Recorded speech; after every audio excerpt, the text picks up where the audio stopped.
है। एक भी बहन बेटी के लिए आंदोलन किया हो, एक भी बहन बेटी के लिए कहीं से कोई अच्छा काम किया हो या किसी को कानूनी न्याय दिलवाया हो? जब ऐसे लोगों को सिक्योरिटी मिल सकती है तो बहन बेटों की आबरू इज्जत के लिए सड़कों पर लाठी खाने वाले चंद्रशेखर को सिक्योरिटी क्यों नहीं मिल सकती? आप रहे हैं। मेरा सवाल भाई ये निर्देश जी, फिर से काशीराम जी पैदल चले, देश में साइकिल पर चले, गांव गांव गए, शहर शहर गए, उन्होंने तो सुरक्षा नहीं मांगी। देखिए काशीराम साहब यदि सुरक्षा नहीं मांगी तो इसका मतलब ये नहीं हो गया कि बाकी जो चीजें अभी होनी है वो सारी चीजें काशीराम साहब के समय पर हो गई। बहुत सारी चीजें समय समय पर नेता आते हैं, समय समय पर समस्याएं होती हैं। अब आप कहेंगे कि काशीराम साहब ने तो कोई भी किताब नहीं लिखी, इतनी सारी किताबें क्यों नहीं लिखी? बाबा साहब ने तो इतनी सारी किताबें लिखी, काशीराम साहब लंदन क्यों नहीं पढ़ने गए? आप तो यही कहेंगे। फिर ऐसे कहने के लिए तो तर्क के साथ कुतर्क कुछ भी दिया जा सकता है। अगर हमें किसी व्यक्ति के अंदर कुतर्क निकालते होंगे तो मेरे पास बहुत सारे होते हैं। काशीराम साहब ने अपने समय के हिसाब से जो जरूरत थी वो उन्होंने उसको आगे बढ़ाया। आज जिस तरह की जरूरत है वो उसको आगे बढ़ाया। अब आप कहेंगे काशीराम साहब ने ट्विटर पर अकाउंट क्यों नहीं खोला था? काशीराम साहब ने उस समय मेल यूज क्यों नहीं किया था? अरे भाई उस समय जो चीज नहीं थी वो नहीं थी। खतरा तो तब भी था ना। खतरा था। काशीराम साहब के साथ 2 गनर रहते थे हमेशा, आपको शायद पता। आप जो है बहुत सारी जो पार्टियां हैं वो बाबा साहब को भी, काशीराम जी को भी उनके पचनों पर चलने की बात करती हैं, लेकिन जो उनकी विचारधारा है उनको कहाँ अपनाती जा रही है? देखिए नहीं अपनाएंगी तो धीरे धीरे समय के हिसाब से खिसक जाएंगी, नीचे गिर जाएंगी। अपनाएंगी तो ऊपर चढ़ेंगी और नहीं अपनाएंगी तो नीचे गिरेंगे। चाहे कोई भी पार्टी हो, चाहे बहुजनों की हो, चाहे इस देश में ओबीसी की हो, चाहे अल्पसंख्यकों की पार्टी हो। अगर वो बाबा साहब डॉक्टर अम्बेडकर को आज नकारती हैं तो ये समाज, ये इस देश का असली जो वोटर है, जो भावनाओं से जुड़ता है, वो इनको नकार देगा। तो ये देखना तो पार्टियों को हो कि उन्हें अपनी पार्टी का ग्राफ बढ़ाना है या उन्हें अपनी पार्टी का ग्राफ नीचे गिराना है। यदि चंद्रशेखर साहब को सुरक्षा मिल जाती है सरकारी, तो एक आम दलित को जिसपे अत्याचार होता है गांव में, खेत खलियान में, उसको क्या फायदा होगा? चंद्रशेखर साहब तो जो है जमीनों के साथ में चलेंगे, उनको सुरक्षा मिल जाएगी, लेकिन दलित जो गरीब गांव का है, जो शोषण का शिकार है, उसको क्या फायदा होगा? फिर तो आप एक काम करिए, इस देश के अंदर जितने भी लोगों को सिक्योरिटी दी गई है सबकी हटा लीजिए, क्योंकि उनकी सिक्योरिटी से देश की कौन सी जनता को फायदा हो रहा है? देश के कौन से किसान को फायदा हो रहा है? आप बताइए। इस देश के अंदर ऐसे उलूल फालतू लोगों को सिक्योरिटी दी गई है, उनसे किसका फायदा हो रहा है? इस देश के अंदर कोई कथा बनाता है, कोई कथा, मैं अभी कथा पढ़ने बैठ जाऊं, रात दिन बकवास करूं, आडंबर फैलाऊं, आतंकी की एकदम घटिया इल्लिजिकल बात करूं, तो उस व्यक्ति को अगर मैं कहूंगी कि मुझे सुरक्षा चाहिए क्योंकि मैं देश में सनातन और पाखंड फैला रही हूँ, तो मुझे सुरक्षा मिल सकती है। लेकिन देश में मैं समाज की लड़ाई लड़ रही हूँ, देश में महिलाओं की, दबों की, कुचलों की बात कर रही हूँ और देश में सरकार की गलत नीतियों के खिलाफ जनता को बता रही हूँ कि आपके हक ये हैं, तो मुझे सुरक्षा की बजाय मुझे गोली मिलेगी? ये कौन सा लॉजिक हुआ? ये तो कोई लॉजिक नहीं हो गया। इस देश के अंदर जब आप बहन जी को नहीं बख्श सकते, इस देश के अंदर जब आप काशीराम साहब को नहीं बख्श सकते, इस देश में जब बाबा साहब को नहीं बख्शा जा सकता, चंद्रशेखर कौन से खेत की मूली है? निर्देश कौन से खेत की मूली है? यहाँ पर आपको लगता है कि इस देश के अंदर जो शोषण हो रहा है, इस शोषण का कोई अंत है? इस शोषण को सहने वाले लोग जाए किसके पास? आप एक रास्ता बता के दीजिए कि आपको शोषण हो रहा है जी, आप इस जगह पे जाइए और आपके शोषण से आपको मुक्ति मिल जाएगी। गहराई सबसे ऊंचा होना चाहिए और कोई मारना है तो डंडा तोड़ दीजिए, उसकी हड्डियां तोड़ते तोड़ते। सेल्फ डिफेंस के लिए आपके पास जो भी है आप रखिए। वो खुले में कहते हैं कि चाकू छुरियां तेज करा लो, और हम पे अत्याचार होता है।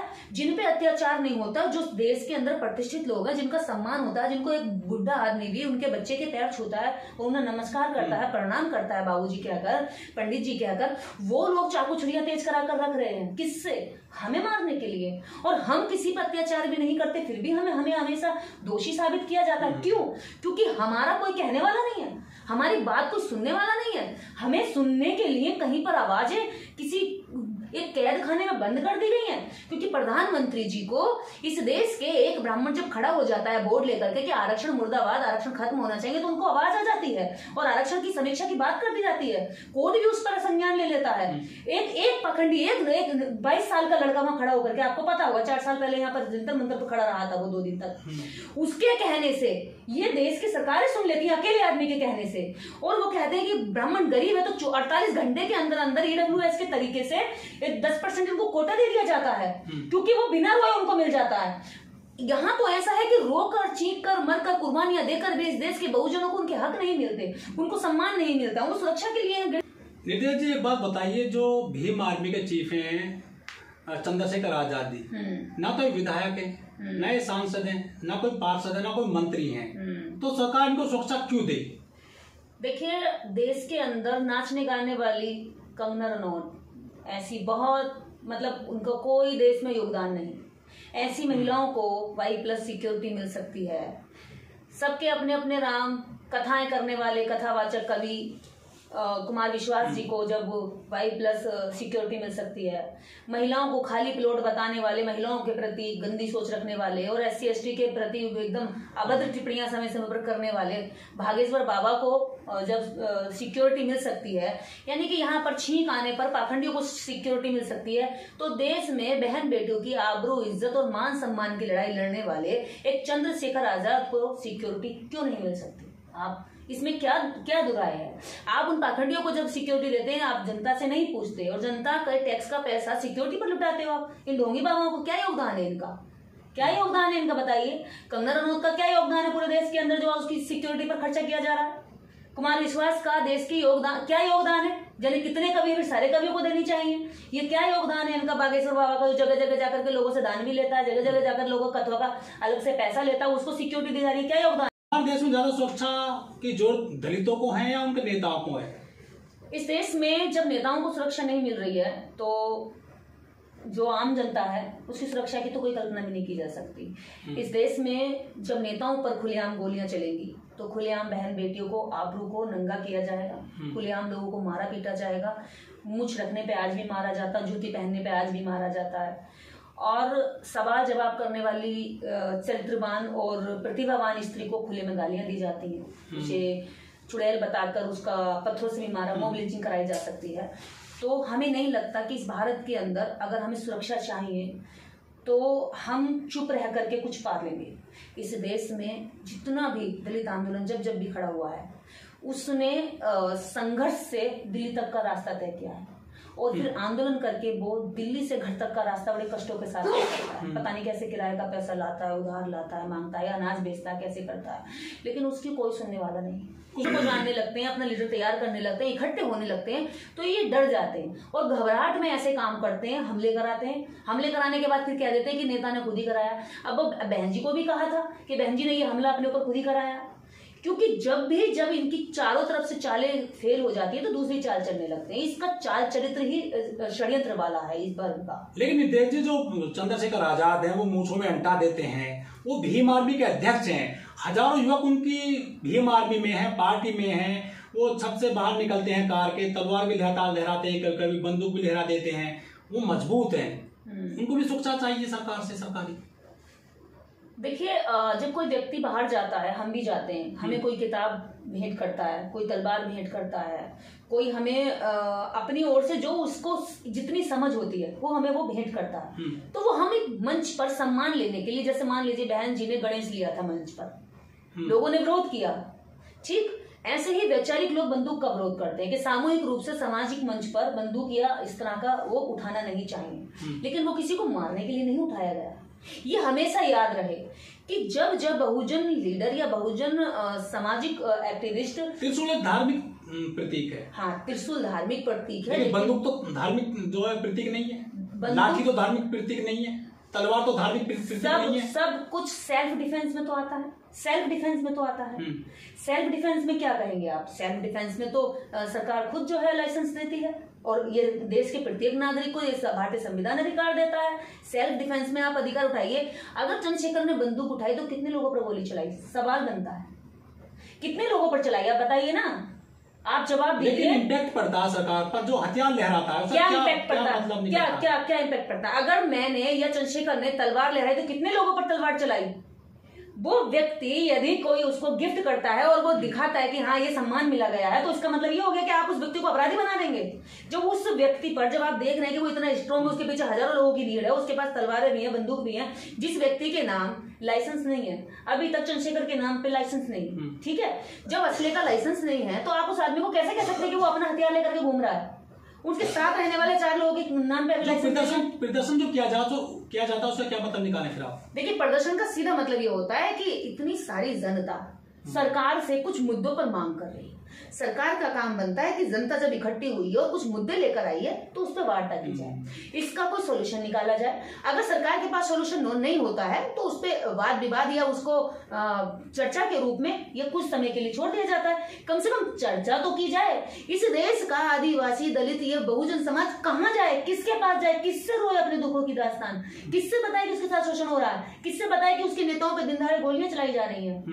अच्छा, बाबा साहब ने भी जो है लड़ाई लड़ी समाज के लिए, देश के लिए, महिलाओं के लिए, दलितों के लिए, पिछड़ों के लिए। बहन जी ने भी लड़ाई लड़ी, वो 4 बार मुख्यमंत्री रहे। कांशीराम जी साइकिल चलाए, पैदल चले पूरे देश में, देश के लिए, समाज के लिए, बहुजनों के लिए। वो कभी सुरक्षा पाने के लिए जंतर मंतर पर आंदोलन करने नहीं आए, उन्होंने भी देश में काम किया है। चंद्रशेखर जी ने जंतर मंतर पर जो सुरक्षा की बात की है वो सिर्फ एक पॉइंट है, उसके साथ कम से कम 12-13 मुद्दे थे, शायद आपने भी सुने होंगे। वो 12-13 मुद्दों के साथ में वहां आंदोलन हुआ और मुझे लगता है ऐसे आंदोलन होते रहने चाहिए। कलम और तलवार आपकी दोनों मजबूत होनी चाहिए। काशीराम साहब ने भी कहा था कि झंडा और डंडा दोनों को स्ट्रोंग रखिए। झंडा मीटिंग हुई है दिल्ली में, भीम आर्मी के चीफ, आजाद समाज पार्टी के चीफ चंद्रशेखर आजाद जी की काफी भीड़ लेकर वो गए। उन्होंने सुरक्षा मांगी है सरकार से कि हमें भी सुरक्षा दी जाए सरकारी, जिस तरह से उन नेताओं को मिली हुई है। ये जो भीड़ दिल्ली में एकजुट हुई जंतर मंतर पर, इसके क्या मायने देखती हैं आप? देखिए, जितनी भी भीड़ थी स्वतः चलकर आई, अपने खर्चे से आई और अपने बुद्धि विवेक से आई। वो भीड़ स्वाभिमान और सम्मान की लड़ाई के लिए वहां पर इकट्ठी हुई। उसमें हर एक व्यक्ति अलग अलग राज्यों से, अलग अलग जिलों से, अलग अलग गांव कस्बे से पहुंचा। इससे पता चलता है कि जितने भी लोग आज यहाँ हैं ये सब जागरूक हो रहे हैं, हक अधिकार और स्वाभिमान के लिए इनमें चेतना आ रही है। और ये बड़ी खुशी की बात है कि इनमें अब चेतना आ रही है। यही भीड़ कभी बाबाओं के यहाँ होती थी, यही भीड़ कभी मंदिरों में होती थी। ये वो लोग हैं जो मंदिरों में जाकर पिटे हैं, जो बाबाओं के यहाँ जाकर चले गए हैं, जो दोहरा ताबीज के नाम पर इनके साथ शोषण हुआ है। मतलब यहाँ आने वाले हर व्यक्ति पहले कहीं ना कहीं उस मनुवादी व्यवस्था से सताया गया है जिसमें उनके पूर्वजों को हमेशा शोषण किया गया। तो अब वो लोग जब जान रहे हैं, जागरूक हो रहे हैं, तो अपना नेता जो भी उनकी आवाज उठाएगा, जो भी उनके लिए काम करेगा, जब उनके उत्पीड़न होगा, शोषण होगा, उस पर जो भी आवाज उठाएगा उसके साथ खड़ा होगा। और ये समाज कल आकर समाज ने बता दिया कि हम उसके साथ है जो हमारी आवाज उठाएगा। अब बात कर रहे हैं कंगना रनौत की, वो एक फिल्मी कलाकार हैं, नंबर 1 तो महिला हैं, तो क्या? नंबर 2 बाबा बागेश्वर हैं। वो सनातन धर्म को मजबूत कर रहे हैं, पूरा धर्म का वो काम कर रहे हैं। और जो आप बात कर रहे हैं कवि की, वो राष्ट्रीय कवि हैं, वो अपनी कविता से जो है देश को नई दिशा दिखा रहे हैं। तो राष्ट्रीय कवि तो हमारे बहुजन समाज में भी हैं। राहुल नागपाल जी राष्ट्रीय कवि हैं, अंतर्राष्ट्रीय कवि भी हैं, उनको भी दे दिया है फिर सिक्योरिटी। फिर तो सबको सिक्योरिटी। हमारे जो बहुजन समाज के अंतर्राष्ट्रीय कवि हैं, जिनकी अंतर्राष्ट्रीय स्तर पर कविताएं सुनी जाती हैं, जो ITR भी भरते हैं, उनको भी सिक्योरिटी देनी चाहिए। केवल अकेले कुमार विश्वास जी को क्यों? मैं कुमार विश्वास जी के व्यक्तिगत किसी भी उसमें मेरा कोई उनसे दुश्मनी नहीं है, लेकिन देश की जनता के जब टैक्स का पैसा आप एक सिक्योरिटी पर लगा रहे हैं, दूसरे लोगों के साथ आप खुले में गोलियां मारने के लिए गुंडों को भेज रहे हैं और देख रहे हैं, न्याय नहीं कर रहे हैं, तो इस पे सवाल उठेंगे कि नहीं उठेंगे बताइए। और बागेश्वर धाम, ये देश लोकतांत्रिक देश है, ये कोई हिंदू देश नहीं है, ये कोई सनातन का देश नहीं है। और ये अगर बात करते हैं आप कि वो सनातन की सुरक्षा कर रहे हैं, तो सनातन की सुरक्षा कर रहे हैं, तो सनातनी जितने भी लोग हैं वो अपनी ओर से उनको सिक्योरिटी दे देना। लेकिन बहन बेटियों की इज्जत बचाने वाले को सिक्योरिटी तो सरकार को देनी चाहिए ना। जो सरकार का काम करने का है वो इस देश की बीमार भी कर रही है। कुछ लोग ये कह रहे हैं कि जो हमला हुआ था चंद्रशेखर आजाद पर, वो षड्यंत्र के तहत हुआ है, वो सिक्योरिटी लेना चाहते हैं, इस तरह तो उन्होंने खुद ही अपने ऊपर हमला करा लिया।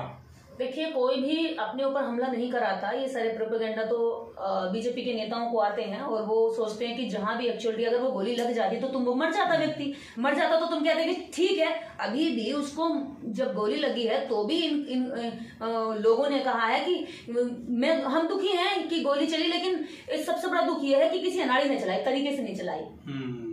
तो वो तो मारना ही चाहते हैं। और इस देश के अंदर जब जब दलितों की, शोषितों की, पिछड़ों वंचितों की और गरीब मजलूम लोगों की जो जो आवाज उठाता है उसको डराया धमकाया जाता है। जब वो उससे भी काबू में नहीं आता तो गोलियां मारी जाती हैं। ये कोई छोटी, देखिए इस देश में जितने भी लोगों ने इस तबके से उठकर जब आवाज उठाई है, उनकी जान के हमेशा से ये लोग दुश्मन बने हैं, उनकी जान को जोखिम रहा है। और ये देश की, कल आपने देखा होगा लगभग 70 से 80 हजार लोग वहां थे, लगभग 1 लाख के करीब लोग थे, दूर तक दिल्ली में लोग भरे हुए थे।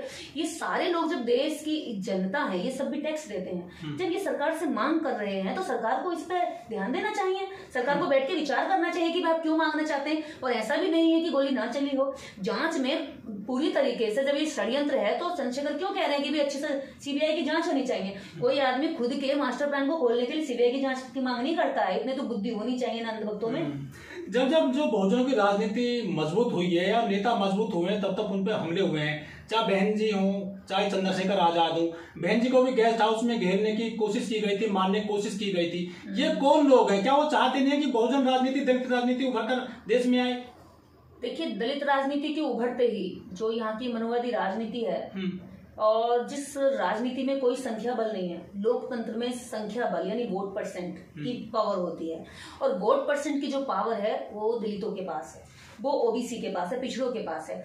जब ये ओबीसी में और दलितों में जब कुछ स्वाभिमानी लीडर तैयार होता है, या जो भीड़ उनके पीछे जाने वाली होती है, मनुवादियों के पीछे, वो भीड़ जब अपने एक्चुअल नेता के पीछे जाने लगती है, अपने एक्चुअल मुद्दों के पीछे जाने लगती है, या अपने सम्मान और स्वाभिमान के साथ जब खड़ी होती है, तब इनको लगता है कि इसका मतलब हम अब जमीन पर आ जाएंगे। यानी जिन लोगों से मजबूरी बस या धोखे में रख करके गुलामी कराई गई, आज उन्हें पता चल रहा है कि गुलामी हमारा करना कोई हमारा पिछले जन्म का फल नहीं था, कर्मों का फल नहीं था, ना हमारी किस्मत में लिखा हुआ है। ये हमारी किस्मत में लिखा हुआ नहीं है, ये तो इनके षड्यंत्र के द्वारा हमारे जीवन में लिखा गया है। जो वो षड्यंत्र